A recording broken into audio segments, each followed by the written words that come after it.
Let's start with why it is important to plan. Does planning conflict with faith? Because setting vision and identifying the mission and to go in that direction, this is a planning exercise. But the question is, does planning contradict faith? No, not at all. Why? Simply from the Old Testament and the New Testament, there are a lot of stories that proves that God likes people to plan. And God himself is a great planner. The story of Noah, for example, he was a great architect and he built the ark based on a very good planning.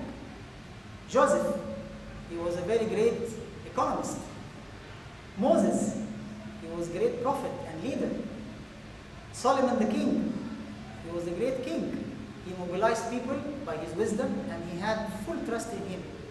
And especially in the first part of his life, the kingdom enjoyed the wealth and power and prosperity that they never saw before or after.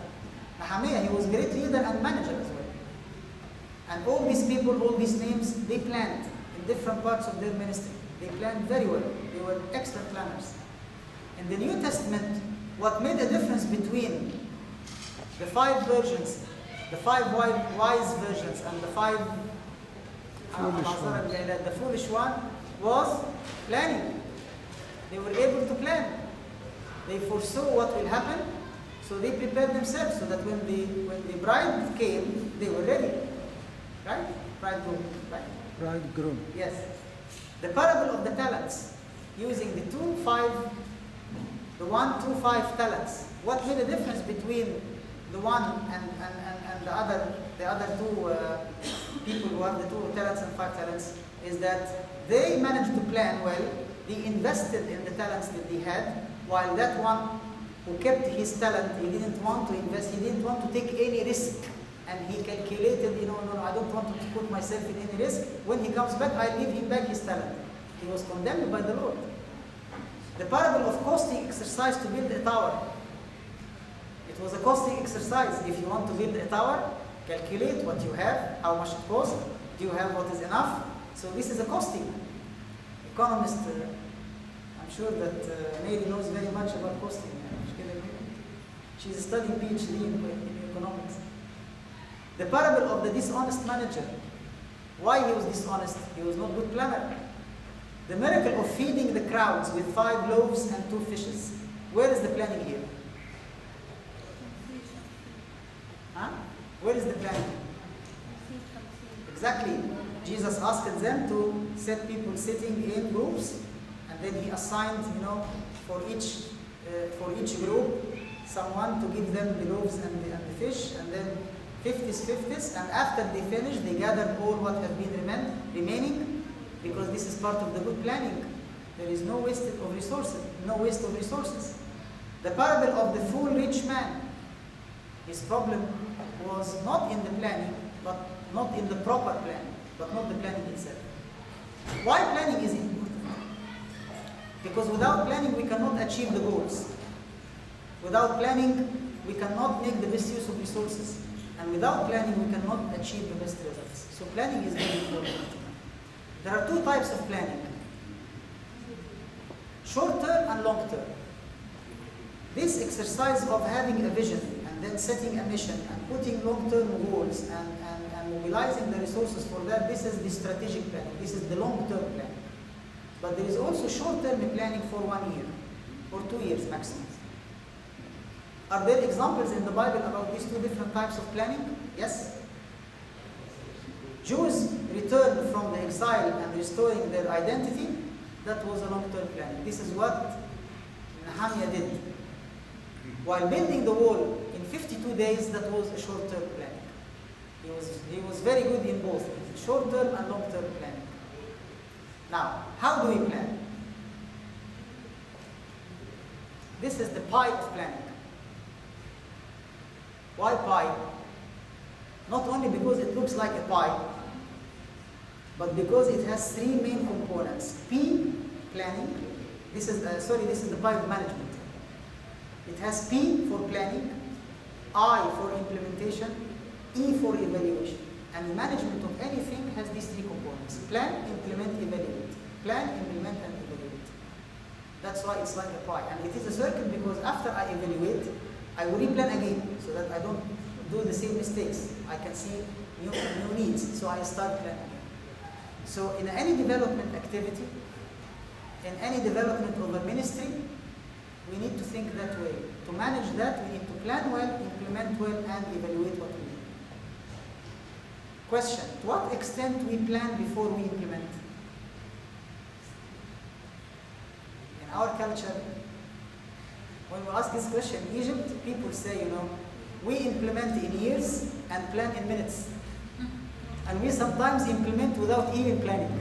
And after we implement, we start to plan for what we have implemented. This is in Egypt, I don't know here, but I assume that here situation is different. Because here they plan, but they don't implement. Yeah. No, here we need all the three. We need to plan well, we need to implement well, and monitor what we are implementing, and then we need to evaluate well. This is simply what is management.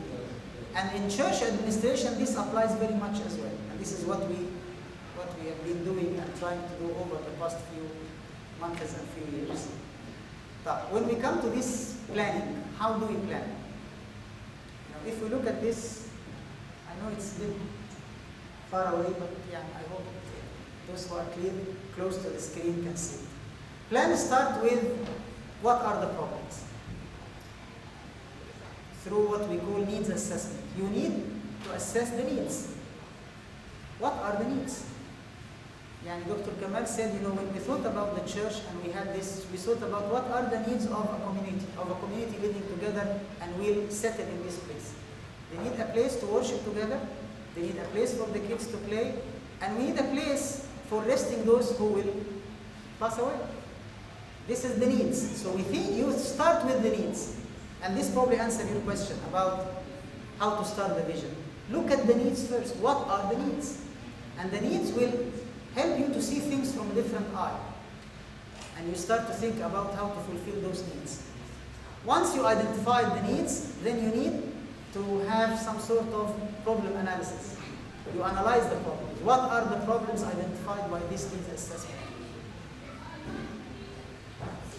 And then after you identify the problems, you start to analyze those problems. Why those problems exist? So it starts with needs assessment, problem identification, problem analysis, and once you analyze the problems and know the underlying causes, then you will start to say, okay, then I know what are my objectives. So objective setting will come after the problem analysis. Because unless you know the causes of the problem, you won't be able to solve it. So you try to. And once you set the goals, then you start to put the plans. And any plan of action, as we said, answers six questions. What to be done, where to be done, who will do it, when he do it, how he do it, and how much.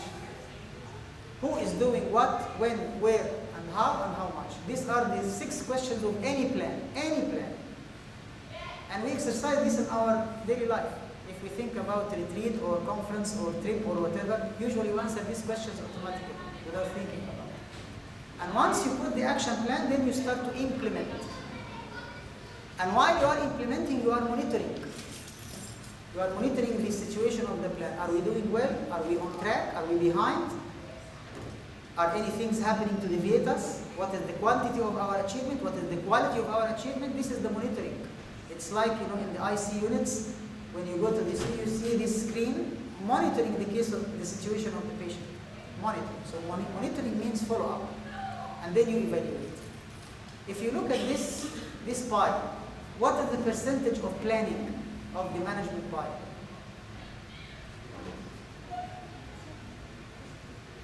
If you look at here, how much it takes? More than 50%, right? Because needs assessment, problem analysis, problem identification, problem analysis, setting objectives, and putting plan of action, all of these are part of the planning part. So it takes time, it takes effort, it needs a lot of information, it needs a lot of wisdom, it needs a lot of expertise coming in and helping. And once we set the plan based on all these proper needs assessment, so we know exactly what are the needs, we know what are the problems now and forecast the problems, what are the underlying causes of those problems, how to address them, what is our goals, and then we put our plans accordingly. Once we realize this, we start to implement, but not before that. That's why it takes, and that's why people usually don't like to spend too much time in planning, because it's tiring exercise and it takes time and effort and money. Do you want just to move to switch immediately to implementation? Once you finish the planning, then you go into implementation and then go to it. This is the whole, this is the whole model of planning, of management. But if you could see here, I'm putting something called local deacons at the top, and D&E, not D&C. This is something different. What is D&E? The local deacons through discipleship and empowerment. These are the people who will be doing all of these things. So under the spiritual leadership of Sayyidina and under spiritual supervision of Abuna, local deacons come, they are trained, discipled, empowered to start to do all of these things. Some of them will make the needs assessment. They will get more information about this situation or that situation or this problem or that problem. Some of them will analyze. Those people are good at analysis. Some of them will start to put the objectives and put the plan. It's collective work, collective effort. It is the entire church who does this. And then once we put the plan, then we start to implement. Is this dreaming thing, or does it seem to be, because I see some faces as if I'm talking from Mars. Do you think that this is difficult? Of course, everything is possible for God. No, but God works through us, with us actually. Most of the successful work actually is based on this kind of thinking. And if we want really to revive our ministry and our service, we need to think a little bit differently. Because, for example, I'll take just one example to show how important to think that way. We have youth, okay? And we do some very good activities for them. We have Sunday schools for young people, and we have youth meetings. We have some activities for the graduate, and we try to make retreats, to do conferences, and various activities, which all good. But what is the percentage of youth who are really engaged actively in the church activities compared to the youth who are outside? What would be the percentage? I don't know. 20%, 30%? In here or in anywhere. I mean, this, if I say this is a problem in Egypt, I will tell you that not more than 10% only who come to the church. 90% of the youth in the Coptic church in Egypt are not reached out. They don't come to the church. This is reality, and this is shocking. But because we sometimes are, deceived by a busy church, we go to the church and we find too many people around, which is good. But if you compare this to our rosters, to our database, you find that the people outside the church are much, much more than the people inside the church. Question: why? Why these people don't come? Why these young people don't come to the church? What are, pardon? Nothing attracted them. Exactly, they are not attracted to the church. Why? Because they have some needs, but the church doesn't fulfill those needs. They have some expectations from the church, but the church do not meet that expectation. Simply because the church doesn't do this. Not because the church is not willing. The church will be thriving to get everybody around. They will be doing everything to attract everybody to Christ and to the fellowship of the body of the church. But simply because not all their needs are expressed or identified, and not all their demands are known. But then, One of the challenges for this age, because it's happening now, especially if we speak about I know about Egypt more is the same, but here it's about the third generation. It's not spoke up in Egypt or speak out of it. The church for them is, sorry to say that, it's a reality. Yeah, It's yeah. very old-fashioned. yes, And it's very slow and it's not modernized and it's we are in knowledge or there is knowledge gap, very there is fast cultural, world, and exactly, the there is, church is very slow. they can't engage in Yeah. these laws. Yeah. There are some gaps, and this applies to Egypt as well. Yeah, Believe me. yeah.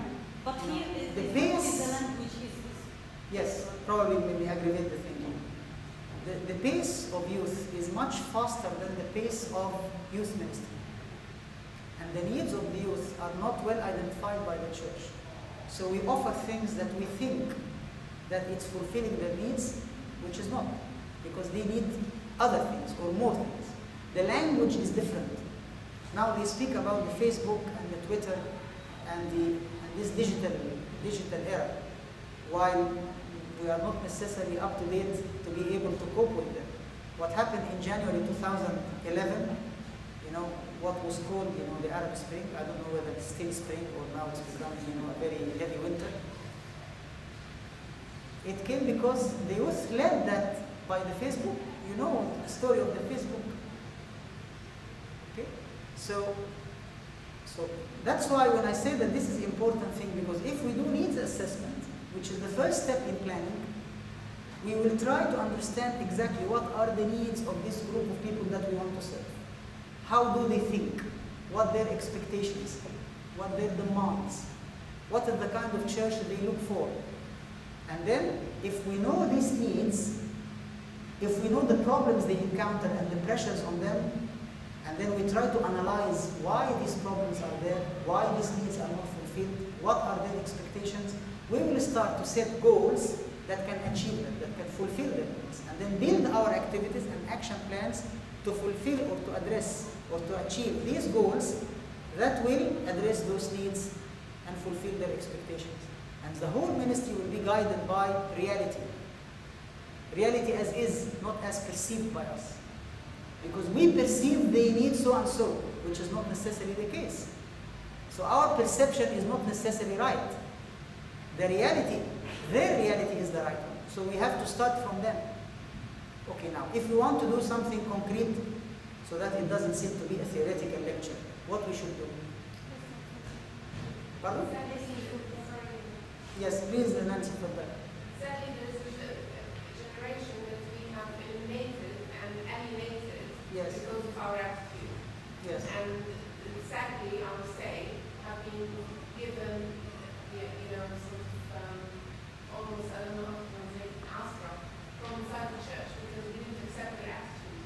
Yes. We didn't accept the way they were expressing themselves. Yes. You know? Yes. Yes. And I'm talking about practical facts here. Yes. Yes. So if this doesn't change, it doesn't mean that we are going to leave our orthodoxy behind. Yes, Because yes, we sure. are more orthodox than, our blood can survive, But this system you're talking about, if it doesn't get into implementation soon, we will have further losses.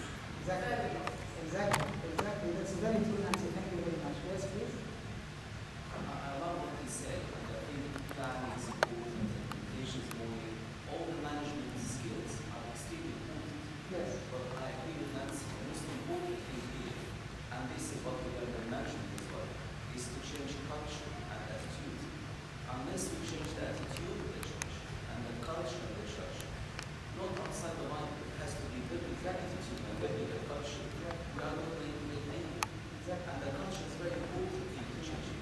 ربنا لنا a new wine has to be a new wine skin. You can't have new wine in old wine skin. So what we're really facing is a cultural problem, is an attitude problem. There's a church just down the road from here, actually 300 yards away from here.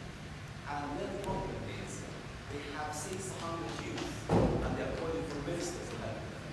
They have 3,000 house meetings. They have active meetings every night because they have this new culture, new attitude. That's the important thing. No, I mean, I'm 100% with you. The culture is a major stumbling stone. But the culture is dictated by us. And to be honest, I said the same thing to his Holiness before. Because when we were talking about the new systems and bylaws and etc., I remember that I told him, Sayyidina, we all admire very much what your Holiness is doing, and I think the church is very much but there is an element of culture change. The way we handle things, the way we look at things, and we need to shape that culture. So I agree 100% with you. But the culture won't change from outside. It is our culture, and we should be able to change that culture. But how culture change? It is by allowing innovative ways to enter slowly, smoothly, and start the change. Do something different. Do something scientific. Do something that is real. And try to be brave enough to defend what you're doing as long as it is not against as you rightly mentioned, not against the Bible, not against our doctrine, and do things, in a decent way. Success will be contagious. When things succeed, it will infect others, and the culture will change gradually. So the culture, which is very difficult, I agree with you, but it has to change from within, change by us, by allowing, step by step change, and make it successful. And success is contagious, so people will see it and will get jealous, and we want to live like this, and it will start. So it will be like this for them. I think we have a hope, sorry. No. We have a problem in the Orthodox Church. Our church is very defensive against change. And anyone trying to do a little bit of change he will be criticized, that he will stunt his whatever what he is. We are very defensive and closed. Yeah, I agree with you partially, because what's happening now in the church, last year only, and I'll tell you something. New bylaws were established by the Holy Synod for ordination of a new priest. New bylaws for establishing new church councils. New bylaws have been agreed for the Adura, the monasteries, and for the monastic life. There is a bylaw that is now under, the final draft was finished, and it will be presented to the Holy Synod in November meeting on ordination of a new bishop. And then there is a new bylaws for the election of the Pope. So in 1 year, 5 major bylaws of the church are changing, and the Holy Synod is endorsing them. So the change is coming. So this is, this is all theoretical, but what it's practical for Okay, well, the system, that's a good question. Once you establish a system, this solves part of the problem. Okay, not all the problem. But you need the system to be able to implement it. Once you start to implement it and you test it and taste it. If you do that, then you will start to have the change gradually happening. So it's not theoretical.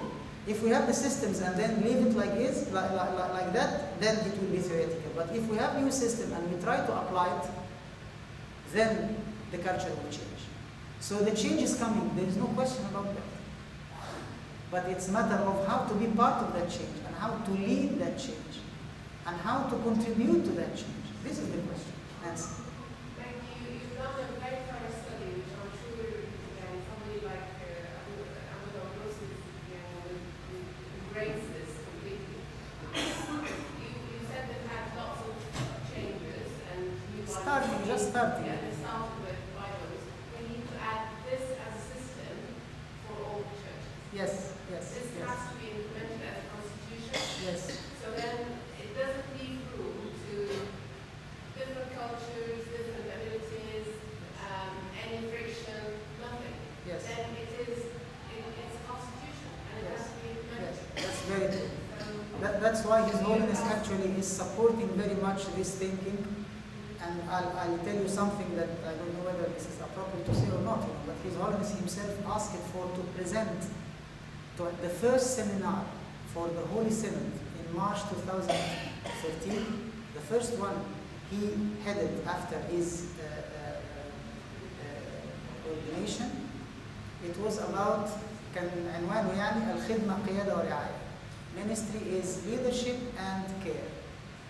And all of these things were presented to the Holy Synod It was 85 metropolitans and bishops. And what was interesting is that they accepted it very positively and very humbly. Yes, this is very good, we want to do this, but how to do it? Where to start? When to start? We need training here, we need training there. So it came like this. So that's why I say that the change, and people really wanted, people feel, and if any of our, holy fathers, their graces, the bishops and our fathers, everywhere, they are, thirst to have more people coming to the church, coming to Christ. But it's a matter of, for whatever reason, now we need to think differently. So I think it's coming, Nancy, I'm sure. I have no doubt that it's coming, but it won't be easy because change. Pardon? It's your vision. It's part of it's yes, it's part of my definitely. That's very true. That's why I'm here actually, because I'm unified with that vision. And this vision is led by His Holiness the Pope and our fathers. So I'm part of the church. This is something that is not outside. This is from within the church, and this is the beauty of it. Sometimes people have the rejection that you refer to because sometimes some of the ideas presented either out of context or not presented in a proper and decent and humble way. If you want to make a change, present it from within the place and under the leadership of the church with the blessing of the church. It will go. Otherwise, it won't go. If we go that way, and if we all work together, definitely things can improve. If I may ask a question. Sure. For how long this will take? Because all this time we are losing our sons and daughters. We can start from yesterday. But I hope this is change, not a change like the Catholic Church. This is another problem. Catholic change? Yes, Catholic we change? have changed completely. A lot of things. No, we are not talking about theological issues or about doctrine, we have the same liturgy, we have the same faith, we have the same beauty and richness of our church. We are talking about how to present it in a better way, how to be more effective, more efficient in managing our business. If this is our business, if the Lord's business is our business, then how to do His business in a more efficient way? How to bring Him more profit? And His profit is more souls to be won for the kingdom of God. So this will be our mission. We are not talking about anything against the church, not at all, not for a second. But this is very much in line with the church. And it will be led by the church. That's why Abuna asked me to have this public meeting, because the course was given to some leaders, but he requested that let us open the discussion and we talk about vision of the church for the whole congregation. Why? Because he felt that we need to have some common understanding about what are the issues and how to address them, what we need to do. So I'm sure that the church will be very happy to do, and you can start within your territory. And this is what I always say. I was asked I'll tell you some very encouraging story. Just last week, I was in one of the dioceses. I was invited by some of our fathers, by the priests, and there was a workshop for 3 days for 20 priests and about 30 church leaders. etc. And we had 3 days workshop, and then they started to talk about, and we were speaking about similar issues like this, but a little bit more details. And then the reception of the father was very positive. Some of them said, I was not serving before. I wish I could have learned these things before I started my ministry, because I could have planned better. I could have mobilized more resources. I could made more servants to empower people and to build teams and to have good teams working together, fulfilling all the needs and to work in teams. And I wish I could have done. To have this planning, to assess the needs first, and then to know what are the problems, why these problems are there, how to address them, and then we build our programs based on the actual needs, not what we think is needed. And we start to do this. And there are many, and then at the last session we asked each one to say one single thing when he goes back to the church, he will do it. And they started to say many nice, one of them said, I'm going to start immediately with leadership development program, because this is the right starting point. I need more people to help with me. I cannot do this anymore alone. And they started to establish, and he said, can you help us on that? I told him, I don't have the time to do this leadership course, because I have also my work. but I can help you, and I'm going to send you some materials, and I'll send some people to you to help you on that. And he started like this. The week before, also it just happened by chance, that during October I had many training I did. So I was invited by one priest in Asyut, one of the churches that has been burned during the 30th of June. And he brought 170 deacons. It was in Dronka. And again, I stayed with them. It was just a couple of days and one night. And when I came, he gave me a small booklet. He said, I'm going to show you something that you'll be very pleased with. So I saw, what is this? He said, you remember I attended a course that we had with Abuna Dawood Lamai in Wadi Natroon last summer. This summer, actually, it was in June. It was about 250 priests, all priests only.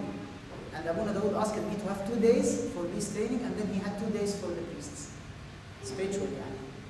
So we had 4 days. And that priest who invited me from Asyut was one of those who attended that course. And he said, I was inspired by all what you said and the church direction now, and His Holiness what he wants to do, and blah, blah, blah. That was in June. In October, he invited me, and when I came, he showed me something. He said, okay, look, this is the fruits of what I learned. This is a new program for reviving our Sunday schools. It is written. When you open this small booklet, this is our vision for our children. This is our mission to achieve in the next 5 years. This is our programs in writing and in details with action plan. He said, I know that you'll be delighted to see this. I told him, you made my day. Because now we prove that it is possible, and people are convinced now that they can do it. This is not rocket science. This is very simple logic. All management, with due respect to all people who are expert in management, it's very simple logic. When you want to do something, you need to plan for it, do it, and then evaluate what you did. Very simple. But we need to bring that into the business of the Lord. Because the business of the Lord deserves to be very well planned, very well implemented, and very well assessed. Because He deserves that. And we should use our talents and skills to do that. No one whatsoever will be able to do all this work alone. That's why the entire church should need to do that. At the local level and at the big level. But how? With full respect and due respect to all our spiritual leaders. They are our leaders. They are our spiritual leaders. And then we serve as managers. And we discussed in the training yesterday the difference between a manager and a leader. A leader inspires. A leader's guide. A leader's mobilize resources and delegate. And leave for managers to manage everyone, manage area. This one will be managing this one will be managing that. And these different managers together, under the leadership of the church, can do something better. This is what I'm preaching for. I hope that I'm sure that it will. Thank you very much. I'm very sorry that I know Sunday and it's now 4 or 5, 4 p.m. You have been all day. Thank you for your tolerance, and thank you for Abuna again for giving me this opportunity. And my only request, if humbly I can ask you, please, if you feel that, especially those who attended the entire training, and the training was just bits and pieces, it was not the full thing, but the whole purpose is just to initiate some ideas, some thoughts, just to inspire people. Is this to be translated into some sort of action, simple actions. For example, if you want to start with ministry youth, and you have wonderful youth, I saw them today, beautiful. Boys and girls, they are full of energy, full of enthusiasm, and the whole future is before them. And these are the church leaders.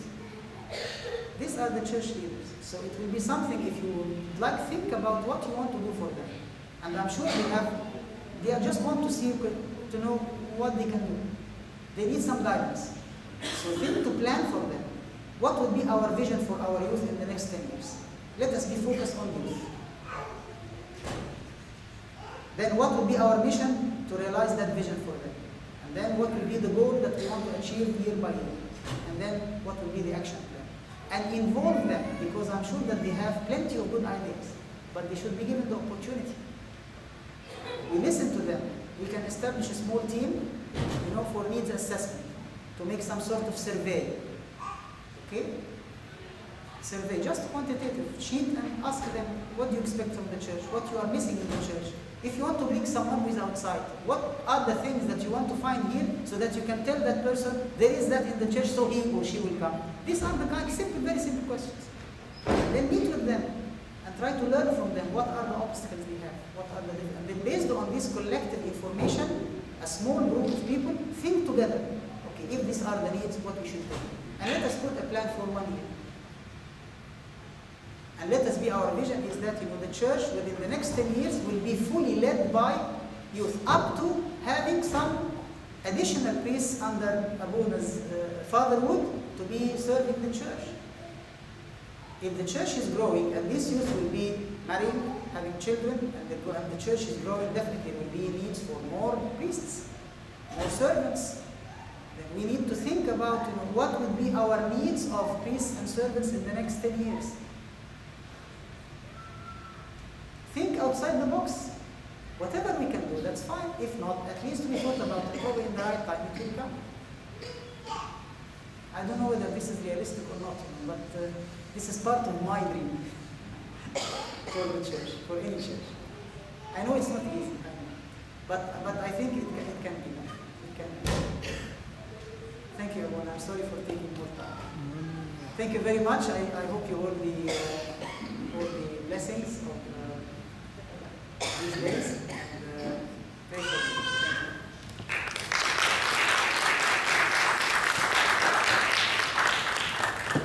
Anyone has got any questions?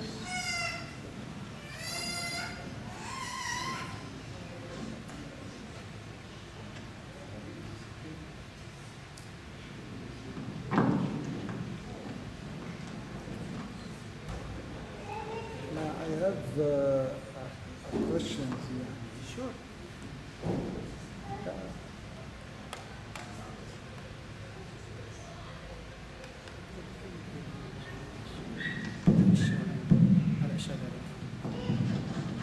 And in your experience, what are the common difficulties for the churches and the planning and the vision and the administration of the churches?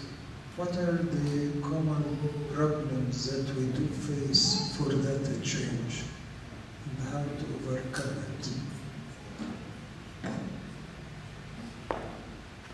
One first challenge is perseverance, because these things need a lot of patience and perseverance, because to collect the information, to analyze this information and try to identify what are the needs, and then try to build and to set goals and all what I mentioned. In terms of the skills and the knowledge, they are not difficult, because it's very simple logic, as I mentioned. It doesn't need to have high expertise. It's not difficult, I suppose. But it needs some perseverance, because if we start something, we should go through it until it finishes. So this is the first thing. And perseverance needs also conviction. Because if I'm not convinced that this is useful and valuable and worth the effort, then I won't have the patience to complete it. So conviction, this is one thing. Perseverance, second thing. And third thing, and very important, is to bring in expertise that can help. And the church is full of expertise. I'll give just one example here. على موضوع العضوية الكنسية. اللي هو what you call it here, church membership or what? العضوية الكنسية. Church membership, right? This is one of the key things that we were discussing, and it was presented to the Holy Synod. And before church membership ولا الكونسل choosing الكونسل؟ لا ده غير. العضوية الكنسية اللي هي to have a sort of database about all the members of the church, so that the church knows exactly who are the congregation. But not only just by names, but also by age groups, by profession, by location, by everything, all the details about, so that anybody is joining the church, any new child is born again in the baptism, is recorded, so that the church knows exactly all the. Yeah, it's like سجل record للكنيسة, بس it's more than just سجل. It is the active membership, because it doesn't just only count numbers, but also it can give a profile about the church. For example, how many children we have under the age of 5, how many youth we have under the age of 15, how many graduate, how many employed, unemployed, how many doctors we have, how many accountants, how many businessmen we have, okay, where people live, what is the socio-economic status of the church, all this kind of information, because this is wealth of information for planning. We have discussed this and did a lot of work, and there are so many churches in Egypt doing this, Alway can I say, and they have wonderful databases. Some of them are active, and some of them have been done and then left alone, so they are not updated. We tried to come up with, does the church need to have one model or one program for Alway can I say for the entire church? That was the question. So a group of people gathered together. Some of them were priests who have high interest in this, and some of them were IT engineers before they were ordained as priests. And then we had some examples of other churches, and the group was established, and they started to collect all the programs and the softwares, and they started to compare. That technical committee was assigned by His Holiness, compare what is there and tell us which system is best, to make it universal, to generalize it, so that it will be the system that everybody applies. It took a lot of time and effort, to be honest, because some people said, no, our system is perfect. It took us a lot of time and effort, and we don't want to have a new system. You will have this kind of difficulties, yeah. But by end of the day, there is one system now that is agreed upon, and I think it will be very soon will be activated, and probably it will be sent here. And I understood that the overall database will be kept in England, of the entire church, overall church, the entire in Egypt and in diaspora will be here somewhere in England, also for security and safety reasons. So this is an example of things that can happen, but it needs get the technical experts to do it, because our church always, being accused, to be honest, of non-professional work. So we do things just, as it comes to our minds. There are professional people in different areas. I don't have all the knowledge in everything. I have some knowledge here. I can offer to the church. Dr. Kamal has some. Dr. Mary has some. Heba has some. Abuna has some. And then we can have all this collected experience and expertise to fill our needs.